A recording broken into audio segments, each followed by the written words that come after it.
বিয়ে করেছেন জনপ্রিয় কণ্ঠশিল্পী ও অভিনেতা তাহসান খান। তার স্ত্রী রোজা আহমেদ পেশায় একজন মেকওভার আর্টিস্ট। গতকাল গণমাধ্যমকে ঘটনা নিশ্চিত করেছেন তাহসান।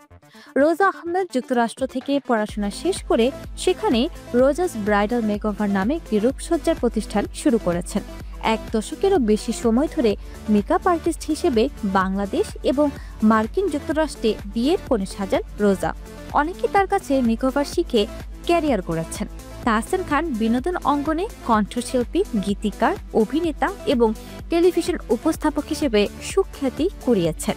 ব্ল্যাক ব্যান্ডের সঙ্গে শুরু হয় তার সঙ্গীত যাত্রা। প্রায় 18 বছর আগে 2006 সালের 7ই আগস্ট তিনি বিয়ে করেন মিথিলাকে। 2017 সালের 4ই অক্টোবর তাদের বিচ্ছেদ হয়।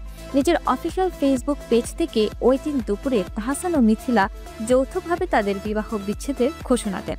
সাবেক এই দম্পতির বিচ্ছেদের বিষয়টি তাদের অনেক ভক্ত সহজভাবে মেনে নিতে পারেননি।